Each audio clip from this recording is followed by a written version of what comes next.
اے گنہگارو، اے اللہ کو ناراض کرنے والو، اے گناہوں کی دلدل میں مبتلا اللہ کے بندوں، آؤ قرآن کی آیت تمہیں دعوت دے رہی ہے۔ قُلْ يَا عِبَادِيَ الَّذِينَ أَسْرَفُوا عَلَىٰ أَنفُسِهِمْ لَا تَقْنَطُوا مِن رَحْمَةِ اللَّهِ، اے میرے وہ بندو جنہوں نے گناہ کر کے اپنی جانوں کے اوپر ظلم کیا ہے، لا تقنطوا من رحمت اللہ، تم اللہ کی رحمت سے کبھی مایوس نہ ہونا۔ ان اللہ یغفر الذنوب جميعا، تم ایک بار اللہ سے معافی تو مانگ کے دیکھو، تم ایک بار اللہ سے توبہ تو کر کے دیکھو، ایک بار اللہ کے سامنے رو کر کے دیکھو، ایک بار اللہ کے سامنے گڑ گڑا کر کے تو دیکھو، اللہ تمہارے سارے گناہوں کو معاف کر دے گا۔ اے گنہگارو،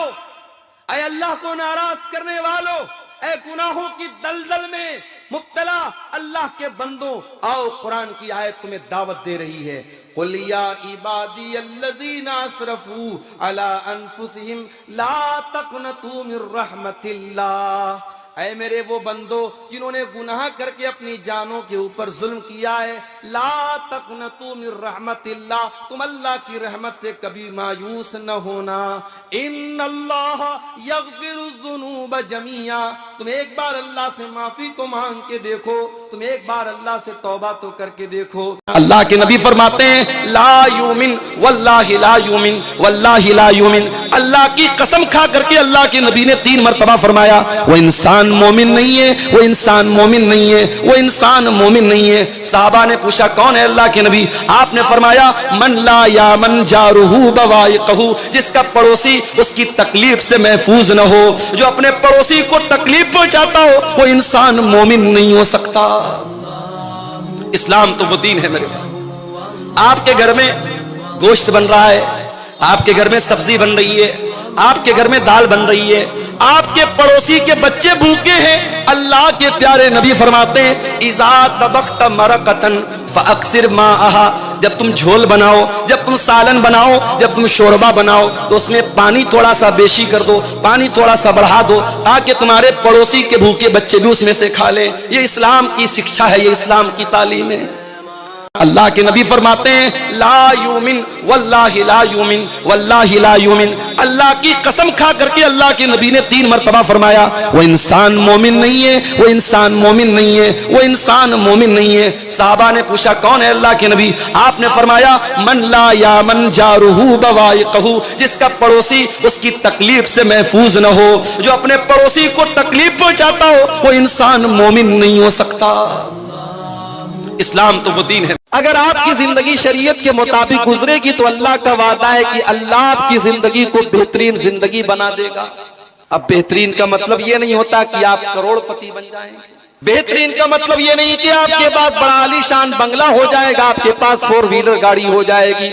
ہو سکتا ہے کہ آپ کا مکان ٹوٹا پھوٹا ہو سکتا ہے کہ آپ کے پاس ایک سائیکل بھی نہ ہو سکتا ہے آپ کے گھر میں دنیا کی دولت نہ ہو، مگر اللہ کا وعدہ ہے اگر آپ ایمان والے بن جائیں گے اور نیک عمل کرنے والے بن جائیں گے، اس ٹوٹے پھوٹے گھر کے اندر بھی آپ کو چین کی نیند آئے گی، آپ کی زندگی میں چین ہوگا، سکون ہوگا، برکت ہوگی، اللہ کی رحمت ہوگی۔ فَلَنُحْيِيَنَّهُ حَيَاةً طَيِّبَةً، اللہ فرماتا ہے ہم تجھے ایک بہترین زندگی عطا فرمائیں گے۔ اگر آپ کی زندگی شریعت کے مطابق گزرے گی تو اللہ کا وعدہ ہے کہ اللہ آپ کی زندگی کو بہترین زندگی بنا دے گا۔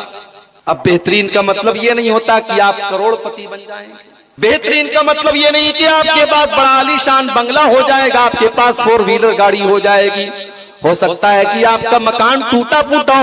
ہو سکتا ہے کہ آپ کے پاس ایک سائیکل بھی نہ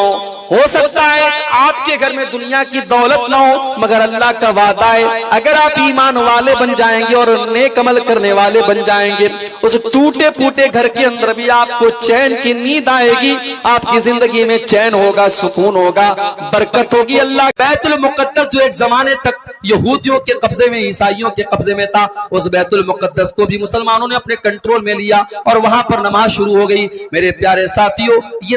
سارے کے سارے حالات صحابہ کرام کے دور میں ہوئے. صحابہ کرام نے ترقی کے نام پر اپنے دین کو نہیں چھوڑا, اپنے ایمان کو نہیں چھوڑا, اپنے اسلام کو نہیں چھوڑا. انہوں نے وقت کی فرعونوں کی آنکھوں میں آنکھیں ملا کر کے ان کو گھٹنوں کے بل گرنے پر مجبور کر دیا, مگر اپنے دین اور اپنے ایمان سے کبھی کمپرومائز نہیں کیا. پیارے ساتھیوں, آج ہمیں بھی ترقی کرنا ہے, ہمیں بھی زمانے کی آنکھوں سے آنکھیں ملانا ہے, مگر اسلام کو چھوڑنا نہیں ہے, ایمان کو چھوڑنا نہیں ہے, توحید کو چھوڑنا نہیں ہے. یہ آئی فون کو تم نے اسٹیٹس بنا کے رکھا ہے,